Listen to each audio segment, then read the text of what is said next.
back again. So I'm just giving them a couple of minutes to finish writing on their cards, on their ancestor cards. I've written on mine.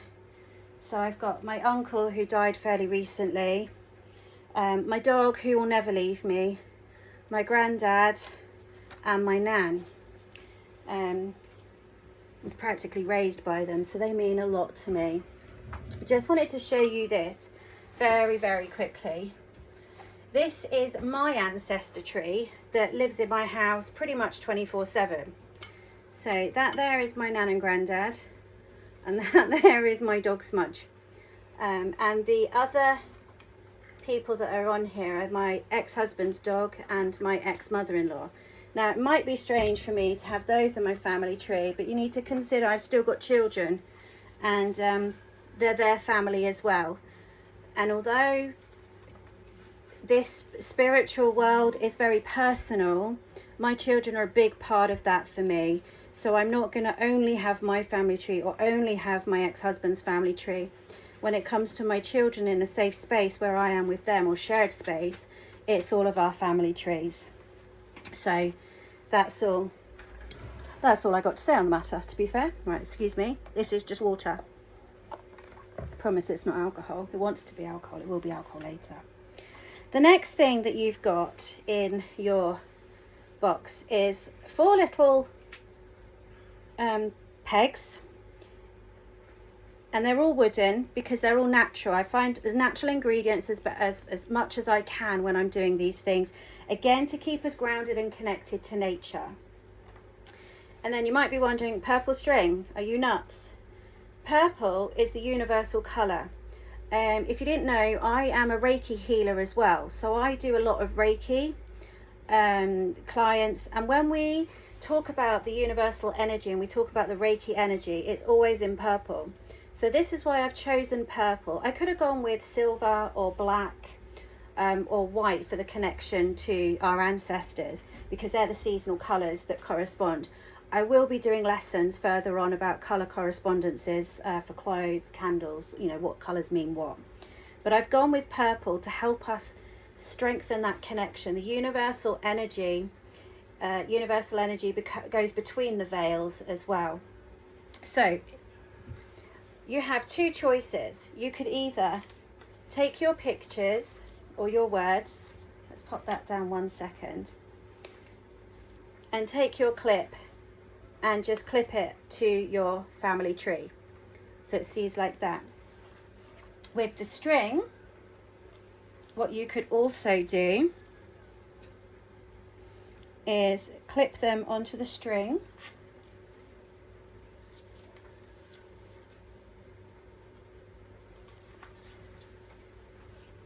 like that, and make yourself a little, what they call it, bunting, I suppose, or a fish washing line kind of thing. Another option that you could do is drape your string around your branches on here and then clip it that way. If you wanted to get some pipe cleaners and make your own and then string it between, it's up to you. But what I've tried to do is provide you with options. So whatever works for you at home in your surroundings, whether you want to make it public and hang it across the window, you know, across your mirror in front of your dressing table or something, or if you wanted to just have a little tree in a secret cupboard somewhere. Hopefully I've given you enough options so that you can, without pinging it against your finger and hurting yourself, Joe. Hopefully I've given you enough options to recreate this at home.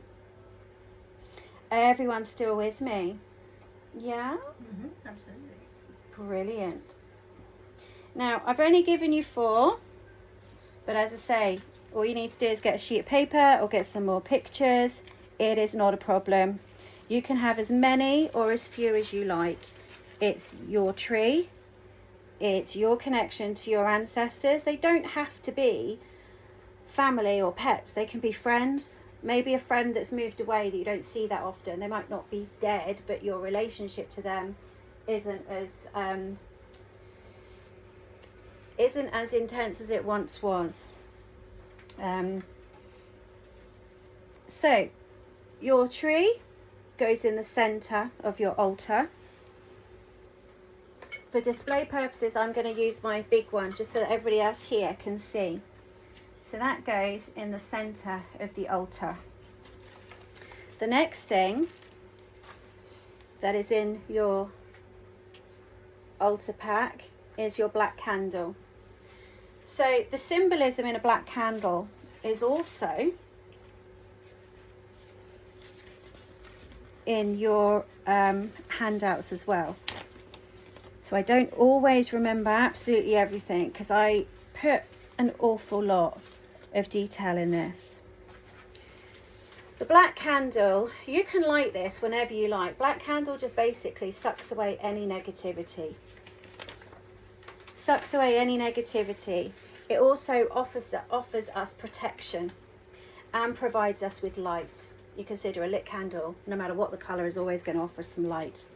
But black is protection and transformation.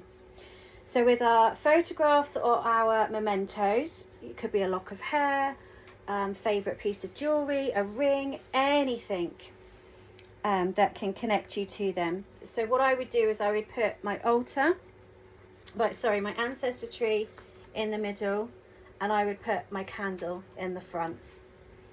Okay, so I would do it like that. Alright, so this is just giving you some ideas so you can recreate this when you go home and make it personal to you. Alright, now there are some other items that I put in there, and they might seem a little bit gimmicky, but they're only symbolic. So we've got a plastic pumpkin that I have just thrown on the floor. So you've got your pumpkin there to symbolise the season. Obviously we're all carving pumpkins and leaving by our front door, and pine cone, because we've got all of those about. Anything you have found on your recent walks, if you followed on from the Mayborn celebration box, it was suggested and encouraged that you will go out walking and you know, gather some leaves and whatnot. These are some sticks that I have managed to gather, and they just look, to me, I think they look nice. I can hang things on them, so these get kept for my walks and they come straight into my altar. And my altar, my vase, and I've always got these willows in there, and I do, despite the dust on them, I do change the colours. I get the seasonal ones, I take them out and I put them back in. It's easier for me to keep them alive than it is actual real flowers. So that's what I do with mine. It works the whole way around, but because I always want to be connected to my family, I always keep my ancestors in my family tree. So this is my family tree more than anything, and lots of things go in here. So we have our family tree or our ancestor tree, however you've done yours, and then our candle in the front, and then we just have our seasonal decoration around and about, however we see fit. Now some people will do it in a circle, some will do it in a semicircle, some will do it in a line. It doesn't matter. It's you, it's your choice. It's completely up to you. Now the next thing you'll see is in a little baggie here. Yes, they are coin bags, because these are the smallest ones that I could find at the minute until my new suppliers arrived. This is salt, just plain, I was going to say plain table salt, but it is not plain table salt. This is actually Himalayan salt that I use. Well, I use it for cooking and casting and all sorts of stuff. But what I've done is I've just ground it down a little bit, because I have the really coarse one and then we all have to grind it down to use it. So I've just ground it down a little bit, and all you need is a pinch of salt, and it can literally be a pinch of salt. I'm just going to turn you around here so you can see this on the side.